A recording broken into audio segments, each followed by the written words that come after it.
Welcome to the Cannabis Review, another episode. Thanks to all the viewers for watching the previous episodes. All your views are much appreciated. We're hoping keeping well out there. On today's show, we've got an Irish man, Donegal man, living in Vancouver at the moment, British Columbia. So I'm delighted to welcome on Matthew O'Brien, the founder and editor of 4PM News, a great newsletter on cannabis out there. Anybody who hasn't subscribed yet, you can check it out. How are you keeping, Matthew? Fantastic. Pleasure for being here, and thank you very much for having me on the show. Not at all, mate. Thank you very much for coming on.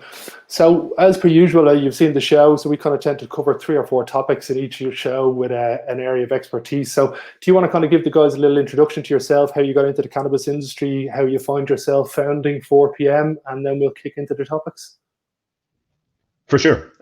So my story in cannabis started in 2017. So about 4 hours after I finished my final Leaving Cert examination, I was effectively en route to Dublin, got on the plane to Toronto, and it was about 4 months later I started off as a bud tender in Vancouver. A bud tender is effectively the equivalent of a bartender. So you're just a customer service representative making product recommendations. And spent a little bit of time in the retail side of the cannabis industry. Started managing some retail stores. From there, started managing a processing facility. And then last but not least, I ended up as head of inventory for what was at the time the largest retail chain in Western Canada. And I left that job at the midpoint of 2019 and really just been focusing on 4PM since then. It's a digital media publication connecting cannabis industry professionals. Excellent. Right. I think everybody is going to know that we've got a good conversation ahead of ourselves here now. So did you find yourself going over to Canada specifically for the industry or fall in love with it while you were over there? Yeah, so it's a good question. It was about a year and a half prior to my finishing my Leaving Cert. I read this book called Narconomics, and within it was effectively the most convincing argument I had ever heard in my life, which is that we as a society need to embrace this concept of legalizing all drugs. And coming from, which is a pretty dogmatic area of Ireland, whereby religious principles are pretty in your face at all times, I just found this to be an outrageously convincing argument. And at the same time, my brother Sam, who I would really attribute a lot of my success in the industry, he had actually moved over to Canada to explicitly get involved in the medical side of things. So he was really the person who opened up the opportunity for me to actually get involved in the industry. And then at the time he was managing a store, and he was able to actually provide me with the opportunity to gain employment as a bud tender at the same retail chain which he was working at. Happy days. Yeah, family ties are always good. Well, I think everybody's got a good idea now of who you are, what you're about. So I think we'll jump straight into it. The first topic I wanted to talk to you about from somebody being over there is Cannabis 2.0 that kicked off in December as of 2019. The new regulations that came in with edibles, infused beverages and whatnot. Has it been a success, do you think? And if so, what are the kind of standout companies or brands that you think have come to market? Yeah, I think that it's kind of difficult because you really have to define the term success, because from the perspective of a lot of producers, I'm sure there are certain companies who are succeeding, whereas I think there's a lot of other companies who are just quickly running out of excuses, whereby they had always really emphasized to investors that Cannabis 2.0 was really going to be the opportunity by which they were going to succeed in the market. And I think it's fair to say that a lot of companies haven't actually met those expectations. However, there is a number of companies who really stand out. Like a personal favorite of my own is a company called Trust Beverages. That's a collaboration between Molson Coors and a Quebec-based producer called Hexo. And what I really like about that company in particular is the level of focus and discipline they have. So one of the biggest problems which has really plagued the industry up until this point is that all leaders are trying to be all things to all people. And in reality, they're quickly becoming nothing to no one. So with Hexo and Molson Coors, they had this collaboration. Trust Beverages was born of that, and they're specifically focused on one form factor of cannabis, which is beverages. And right now, there's a lot of sort of discussion happening within the community as regards whether or not this is going to be a real form factor of the future. Personally, I'm incredibly bullish on beverages as a form factor, because the question I often ask myself is, at the point in which cannabis becomes legal in Ireland, the UK, and broadly speaking, the rest of the world, is the form factor of choice for my parents, is it going to be dried flower? And I think the obvious answer to that is that it's not, because I just cannot see there being this desire for everyone to have to smoke cannabis in order to obtain its effects. So personally, incredibly bullish on the future of Cannabis 2.0 in Canada. I think there's a lot of steps that need to be taken in order for it to really as the form factor of choice for a lot of Canadians. The number which I often really like to give consideration to is that 75 or 78.5% of Canadians over the age of 15 reported to having consumed alcohol last year. That number is less than 15% of those who reported to having consumed cannabis. So I think the delta there is probably the biggest opportunity in the entire industry in Canada. And I think as more and more individuals start to consume cannabis, I think it's largely going to be as a result of these new form factors. Okay, interesting.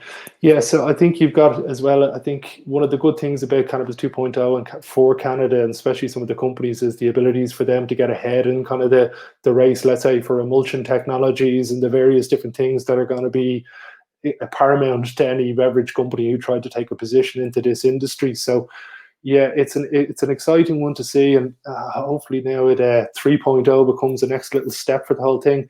That's going to lead me on to the next topic I want to kind of talk to you about, which is craft cannabis producers. We know of the big Tilrays and the Auroras and all that kind of stuff. What do you see the craft cannabis producers' future in the industry, both in Canada and in Ireland? I think it's one thing that Ireland has when they legalise it. I don't think it's if, it's when. It's the ability to have craft producers and create a new Guinness or a new Kerrygold or a new unique brand. So do you see that as an exciting place to be?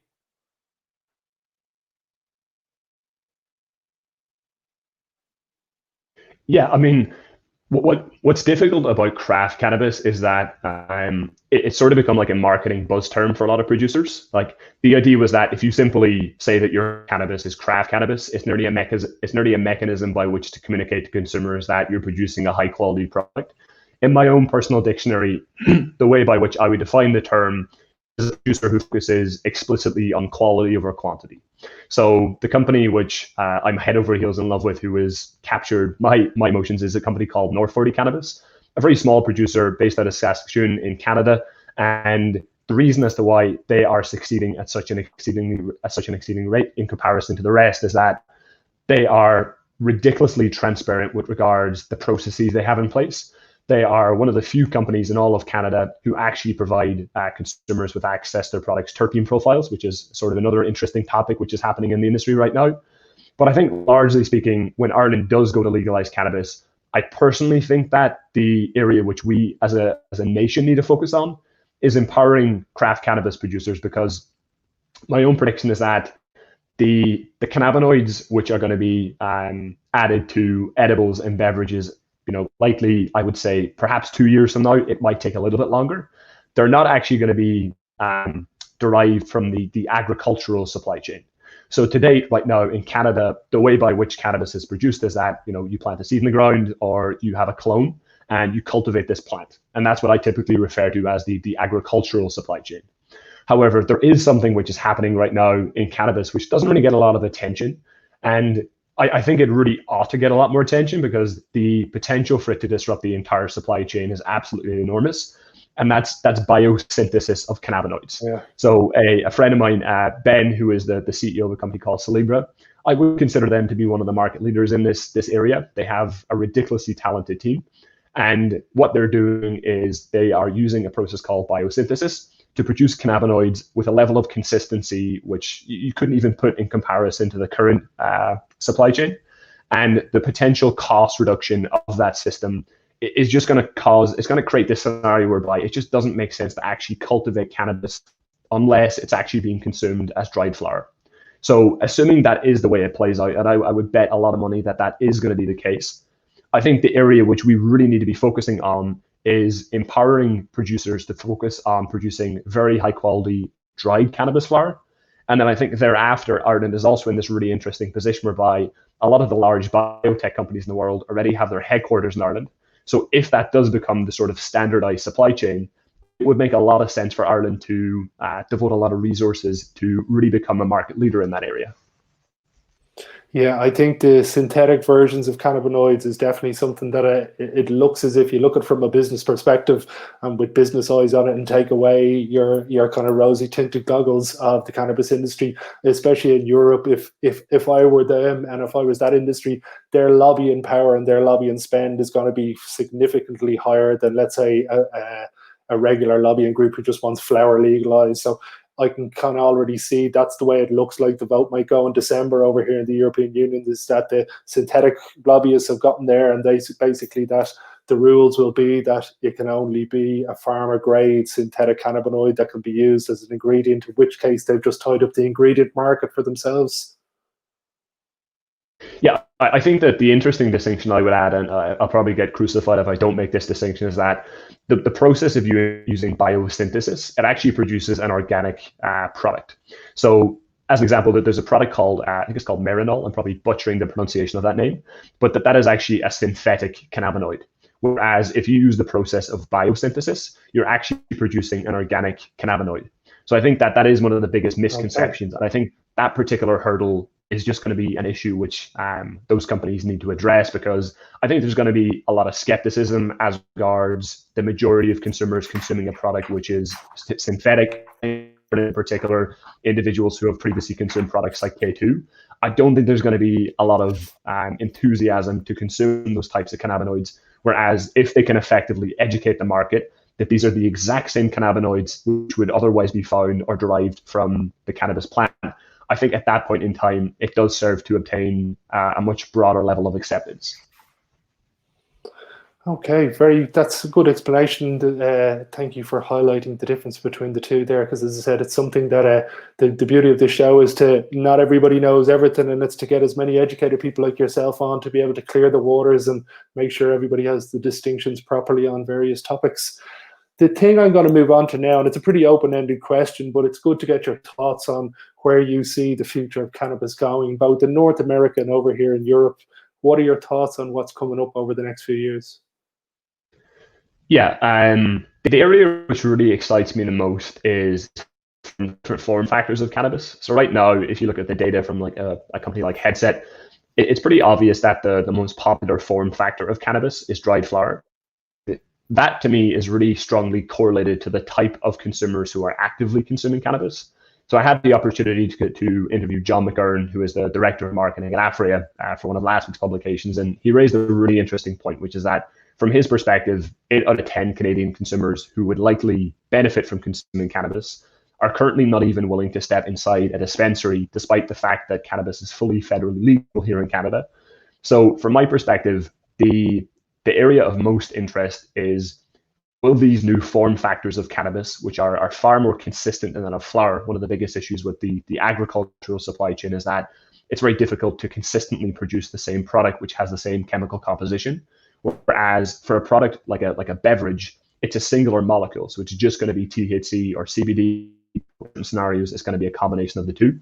However, as those new form factors do become more popular, as they refine and further innovate on those form factors, I do think that a lot of individuals are going to be attracted to consuming cannabis as perhaps an alternative to alcohol, or perhaps just as something which is complementary to it.